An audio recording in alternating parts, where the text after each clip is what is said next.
उत्तर प्रदेश की 9 सीटों पर उपचुनाव होने वाले हैं, मगर उससे भी बड़ी बात 2027 में उत्तर प्रदेश के विधानसभा चुनाव होने वाले हैं। और ऐसे में अखिलेश यादव ने एक बहुत बड़ा दांव खेला है। अखिलेश यादव एक नया नारा लेकर आए हैं दोस्तों, जो कहने को बहुत सकारात्मक है और ये कहा जा सकता है वक्त की मांग भी है, समय की मांग भी है। अखिलेश का नारा आपके स्क्रीन पर, जुड़ेंगे तो जीतेंगे। इसके मायनों को समझिए दोस्तों, और आप समझ गए होंगे कि इसकी पृष्ठभूमि, इसका बैकग्राउंड क्या है।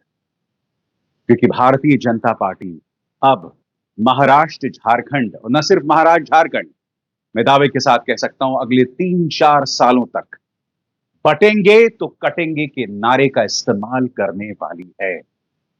और ठीक इस नारे के उलट अखिलेश यादव लेकर आते हैं, जुड़ेंगे तो जीतेंगे। इन दोनों नारों की तुलना कीजिए दोस्तों। एक नारे में बटेंगे तो कटेंगे, यानी कि स्वामी अविमुक्तेश्वरानंद जी ने कहा भी था कि अभी नहीं बटे हैं मगर बाद में जाके बट जाएंगे। सवाल ये कि भाई क्यों बटेंगे, और अगर बटेंगे तो कटेंगे। काटने पीटने की बात हो रही है भाजपा के इस नारे में, और इसके जवाब में अखिलेश यादव लेकर आए हैं, जुड़ेंगे तो जीतेंगे। एक ऐसा नारा जो कि समाज के लिए संदेश है। हम नहीं भूल सकते हैं दोस्तों उत्तर प्रदेश की बहराइच और बाराबंकी में क्या हुआ। बहराइच में सांप्रदायिक तनाव के चलते एक व्यक्ति राम गोपाल मिश्र की मौत हो जाती है। पुलिस का किरदार क्या था आप सब जानते हैं। दंगा भड़काने में पुलिस का किरदार सामने उभर कर आया था। याद कीजिएगा दैनिक भास्कर का वो स्टिंग ऑपरेशन, जिसमें दंगाई ये कह रहे थे कि हमें अगर पुलिस ने थोड़ा और समय दिया होता तो पूरे महाराजगंज को आग लगा देते। और कहीं ना कहीं ये बटेंगे तो कटेंगे का एक नायाब चेहरा है। आपको याद है कि नहीं दोस्तों, वो स्टिंग ऑपरेशन दैनिक भास्कर का 30 सेकंड का उसका क्लिप देखिए, देखिए वो दंगाई क्या कह रहे हैं। ये कुछ आदमी गद्दारी कही गए ने पूरा महाराज खत्म हो जाता। इस वाले टाइम दी ना 2 घंटा का। दैनिक भास्कर के हिडन कैमरे पर यह कबूलनामा बहराइच हिंसा में शामिल 2 उपद्रवियों का है। क्या ये हिंसा पहले से प्लान्ड थी? इस सवाल का जवाब जानने के लिए दैनिक भास्कर ने इन्वेस्टिगेशन की, जिसमें 3 किरदार सामने आए। पहला उपद्रवी, दूसरा पुलिस अफसर और तीसरा वो थाना प्रभारी जिस पर कार्रवाई हुई। हिंसा से जुड़े उपद्रवियों ने कहा पुलिस ने सिर्फ 2 घंटे की छूट दी, अगर वो गद्दारी नहीं करते तो पूरा महाराजगंज जला देते। आपको वो भी याद होगा दोस्तों किस तरह से बाराबंकी में एक मस्जिद के सामने मां बहन की गाली देने वाले गाने चलाए जा रहे, और यात्रा किसकी हो रही थी? दुर्गा विसर्जन की यात्रा। ऐसे माहौल में अखिलेश यादव ये नारा लेकर आते हैं। और मेरे हिसाब से दोस्तों हम एक ऐसे युग में रह रहे हैं जहां मीडिया अक्सर बुलडोजर का महिमा मंडन करती है। पापा की परियां अक्सर बुलडोजर पर चढ़कर रिपोर्टिंग करती हैं, खासतौर से तब जबकि सुप्रीम कोर्ट ने बुलडोजर पर रोक लगाने की बात कर दी है, मगर फिर भी पापा की परियां जो हैं बुलडोजर पर चढ़कर रिपोर्टिंग करती हैं। आपको याद होगा अखिलेश यादव ने इंटरव्यू दिया था एबीपी न्यूज को। पापा की परी सवाल पूछ रही, बटेंगे तो कटेंगे की बात। अखिलेश ने, याद है आपको क्या जवाब दिया था? अखिलेश ने कहा था कि भारतीय जनता पार्टी आजाद भारत के इतिहास की सबसे नकारात्मक पार्टी है, सबसे नकारात्मक सोच। आपको याद है उन्होंने क्या कहा? कायदे से मीडिया को बटेंगे तो कटेंगे नारे पर सवाल खड़े करने चाहिए। अरे भाई, अगर आपको बंटने की चिंता है तो देश के बंटने की चिंता होनी चाहिए। आप हिंदू एकता की क्यों बात कर रहे हैं? सिर्फ पूरे देश की एकता की बात करें ना। और आप जानते हैं एक तरफ अखिलेश यादव इसके जवाब में एक नारा लेकर आए हैं, यानी कि जुड़ेंगे तो जीतेंगे, जिसकी मैं चर्चा करूंगा। प्रधानमंत्री नरेंद्र मोदी दिवाली के मौके पर देश के जवानों को संबोधित करते हैं, और वहां पर वो एक गाना गाते हैं, गाते नहीं है मगर एक गाने का जिक्र करते हैं, देशभक्ति का गाना है। हिंद देश के निवासी सब जन एक हैं, रंग रूप वेश भाषा चाहे अनेक। रंग रूप वेशभूषा चाहे अनेक है। ये वही प्रधानमंत्री हैं दोस्तों जिन्होंने कहा था कि कपड़ों से हम दंगाई को पहचान सकते हैं। इस तरह के बयानात प्रधानमंत्री ने पहले दिए थे, और अब देखिए कल उन्होंने क्या बयान दिया, सुनिए। आज हालत यह हो गई है कि आजकल एकता की बात करना तक गुनाह बना दिया गया है। एक समय था जब हम बड़े गर्व के साथ स्कूल, कॉलेज में, घर में, बाहर सहज रूप से एकता के गीत गाते थे।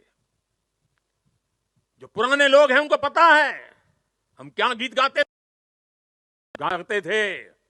हिंद देश के निवासी सभी जन एक है, हिंद देश के निवासी सभी जन एक है, रंग रूप वेश भाषा चाहे अनेक है। ये गीत गाए जाते थे। आज की तारीख में कोई ये गीत गाएगा तो उसको अरबन नक्सलों की जमात गालियां देने का मौका पकड़े लेगी। और आज कोई अगर कह दें कि एक है तो सेफ है, तो ये लोग एक है तो सेफ है उसको भी गलत तरीके से परिभाषित करने में लगेंगे। ये कंफ्यूजिंग नहीं है दोस्तों? एक तरफ प्रधानमंत्री ये कहते हैं कि साहब कपड़ों से दंगाई पहचान सकते हैं, और फिर आप कह रहे हैं रंग रूप वेशभूषा चाहे अनेक है। यानी कि जवानों के सामने बैठकर आप एकता का संदेश देते हैं, मगर जब आप देश के जनमानस के सामने होते हैं, देश के मासेस के सामने होते हैं, देश की जनता जिसमें कई लोग अनपढ़ होते हैं, जिन्हें भ्रमित किया जा सकता है, उनके सामने होते हैं, तब आप इस तरह का भाषण देते हैं कि कपड़ों से जो है दंगाई पहचाने जा सकते हैं। खुलकर एक सांप्रदायिक बयान सुनिए उन्होंने क्या कहा था पहले। भाइयों बहनों, ये जो आग लगा रहे हैं, टीवी पे उनके जो दृश्य आ रहे हैं, ये आग लगाने वाले कौन है वो उनके कपड़ों से ही पता चल जाता है। हालांकि ये बयान कुछ नहीं है दोस्तों।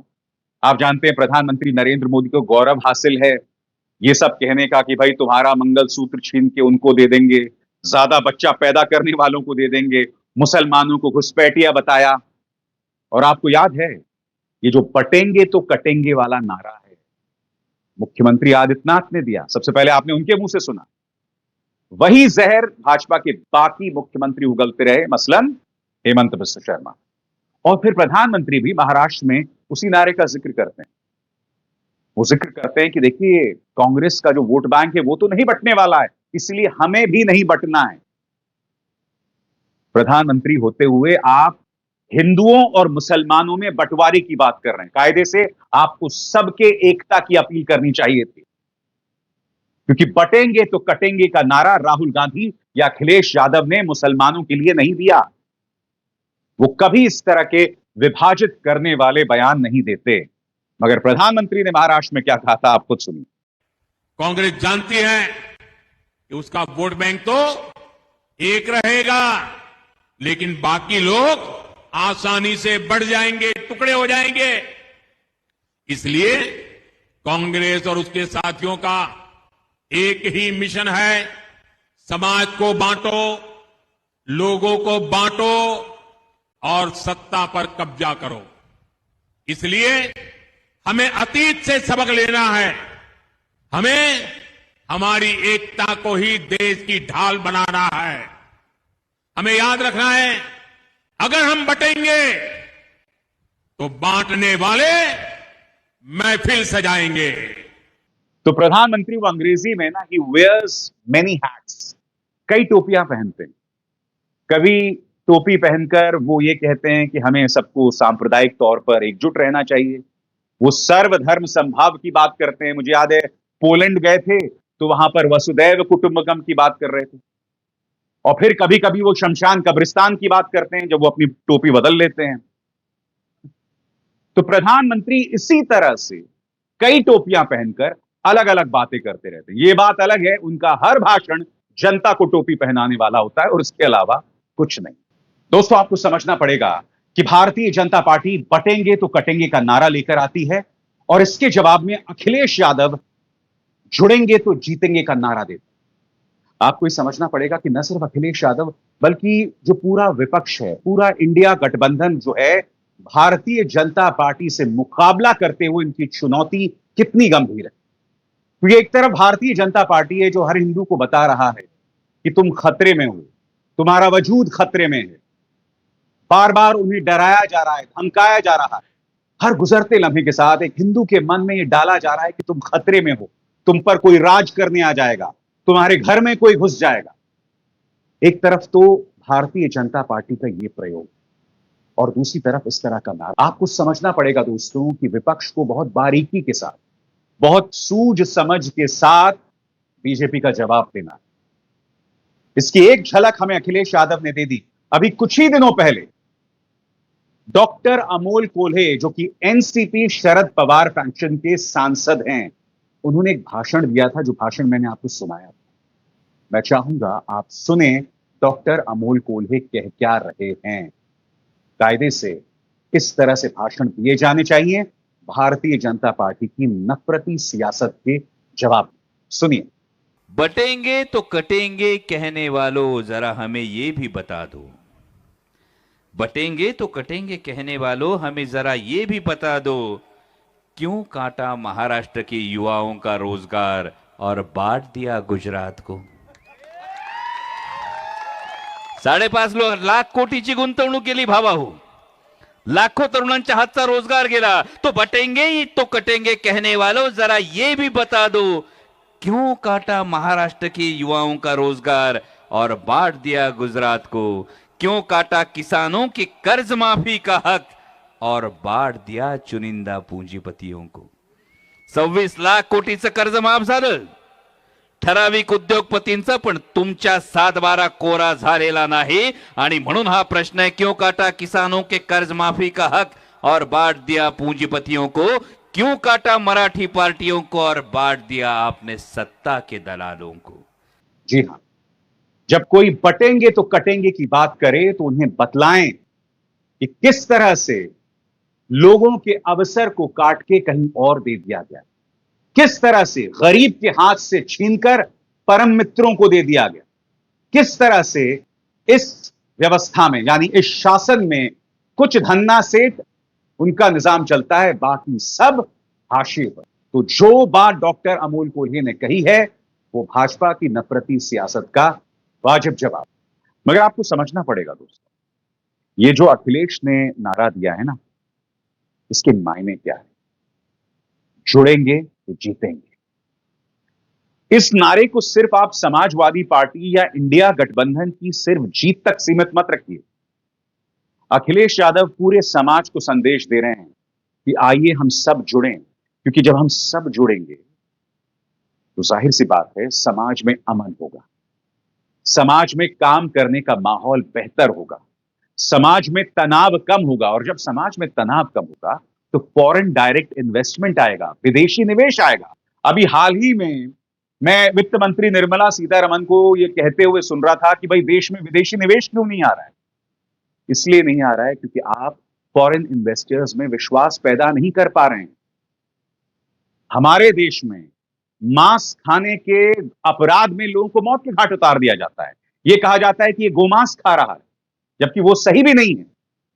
अब आप बताइए ऐसे में विदेशी कंपनी कहां इन्वेस्ट करे। तो अखिलेश यादव का जो नारा है ना, जुड़ेंगे तो जीतेंगे, ये न सिर्फ इंडिया गठबंधन के लिए संदेश है बल्कि समाज के लिए भी संदेश है। और कहीं ना कहीं अखिलेश ये भी बतलाने की कोशिश करेंगे कि अगर हम इस नारे पे चलेंगे तो आने वाले दिनों में नौकरी के अवसर आएंगे, रोजगार के मौके आएंगे, समाज के अंदर अगर तनाव कम होगा, फ्रस्ट्रेशन कम होगा, तो जाहिर सी बात है सकारात्मक ऊर्जा का प्रवाह होगा और इससे देश का सिर्फ भला हो सकता है और इसके अलावा कुछ नहीं। और हां, दूसरा पहलू, ये जो नारा है दोस्तों, बटेंगे तो कटेंगे, आपने सबसे पहले मुख्यमंत्री आदित्यनाथ के मुंह से सुना। क्यों सुना और ये भारतीय जनता पार्टी के अंदर जो राजनीति चल रही है उसके बारे में क्या कहता है। बहुत दिलचस्प थ्योरी है मेरे पास, वो मैं आपको बतलाऊंगा। हालांकि अखिलेश यादव ने कुछ और कहा था, मैं उनसे इत्तेफाक नहीं रखता हूं। अखिलेश ने कहा था कि भाई ये जो नारा है बटेंगे तो कटेंगे, इसे बनाया गया बीजेपी की नफरती प्रयोगशाला में। और फिर जो बीजेपी और आरएसएस की प्रयोगशालाएं, नेता ये सोचने लगे कि भाई ये नारा किसके मुंह से बुलवाया जाए। बकौल अखिलेश यादव सबसे नफरती नेता योगी आदित्यनाथ का चुनाव हुआ और सबसे पहले ये नारा उन्होंने दिया। इसीलिए यह है अखिलेश यादव की थ्योरी। मगर मेरा यह मानना है दोस्तों, आप जानते हैं मुख्यमंत्री आदित्यनाथ हिंदू मुस्लिम भाईचारे को लेकर कोई बहुत ज्यादा उत्साहित नहीं दिखाई देते। उल्टा उनके मुंह से आप कई बार ऐसे कई जहरीले बयान देते हैं, कई बार ऐसे बयान देते हैं जहां वो खुलकर मुसलमानों के खिलाफ बयान देते हैं। ऐसी ढेरों मिसालें। ये बयान उनका ब्रेन चाइल्ड हो सकता है, उनकी सोच हो सकती है, मगर अब आप देख रहे हैं उन्हीं के बयान का समर्थन सरसंघ चालक मोहन भागवत करते हैं। मोहन भागवत कहते हैं, क्या कहते हैं? हिंदू अगर एक नहीं रहा तो सुरक्षित नहीं रहेगा। एकता उनमें होनी बहुत जरूरी है, उनकी अपनी सुरक्षा के लिए। बताइए साहब, 11 साल हो गए, अब भी ये लोग हिंदुओं को सुरक्षा नहीं दे पाए, और ये अपने आप को हिंदू हृदय सम्राट कहते हैं। 11 साल बाद भी ये लोग हिंदुओं को सुरक्षा नहीं दे पाए। तो मैं कह क्या रहा था दोस्तों, मुख्यमंत्री आदित्यनाथ ये बयान देते हैं और आरएसएस उसका समर्थन करती है। प्रधानमंत्री नरेंद्र मोदी भी बटेंगे तो कटेंगे इसका जिक्र नहीं करते, ये नारे का इस्तेमाल नहीं करते, मगर भाव वही होता है जो मैंने अभी अभी आपको सुनाया। कहने का अर्थ क्या है? इस वक्त संघ और भाजपा में इस शख्स यानी मुख्यमंत्री आदित्यनाथ का सितारा बुलंद। हरियाणा में बेशक भाजपा जीत गई हो, मगर आप जानते हैं इसमें प्रधानमंत्री का कोई रोल नहीं। प्रधानमंत्री नरेंद्र मोदी ने बमुश्किल 3 से 4 रैलियां की। उल्टा भाजपा में अब यह सोच बनती जा रही है कि प्रधानमंत्री का चेहरा जितना कम दिखाया जाए उतना बीजेपी को फायदा हो सकता है।